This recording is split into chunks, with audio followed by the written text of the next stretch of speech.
is really an ambiguous one. We imagine that we know what's meant by efficiency.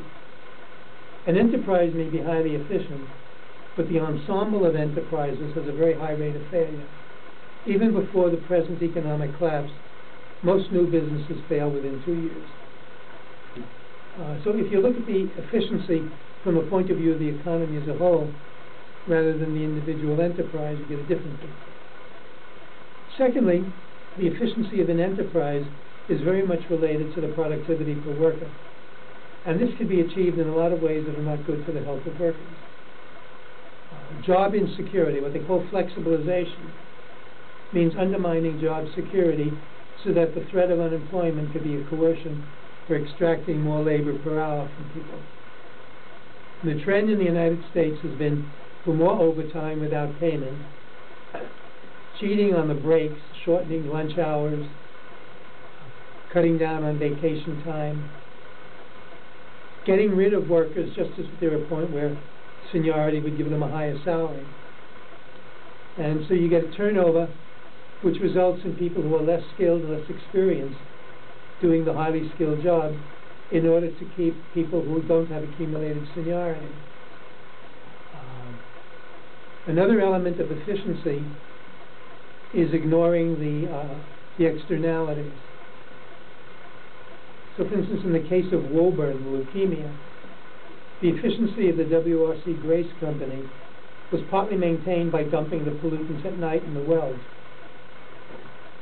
So there's a constant evading, violating, or putting pressure on regulation. Nowadays, a lot of the lobbying goes to making the rules of regulation loose enough so that a company can honestly say, the levels that we're dumping in the environment are within regulation. They're allowed by EPA or FDA or the equivalent. Another element of the efficiency argument is innovation. And here, the claim of the company is that you need the incentives of high profit in order to motivate innovation. Now that seems plausible, but we have to ask the question, is it true? How would we go about testing that hypothesis? Some of the people on the forefront of scientific management are now saying that the major incentive for innovation at the level of the workplace is being listened to, having your ideas taken seriously. So it's not only the financial prizes. You could also consider what would be moderate financial incentives for innovation, rather than the ownership of a patent and the unlimited profitability.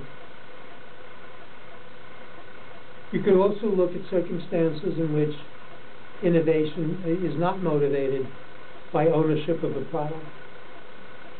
And so one of the places, again, where you could look at data would be from Cuba, where the Association of Innovators and Rationalizers has something on the order of 500,000 members. And every year there are about 100,000 innovations that are submitted. And these go through various levels of screening, first examining a proposal, then anything which is even halfway plausible has to be tested in the laboratory, and then at the level of a pilot project. And out of all of this screening, some of the innovations will then be adopted in one or another locality and eventually generalized for the country. Another example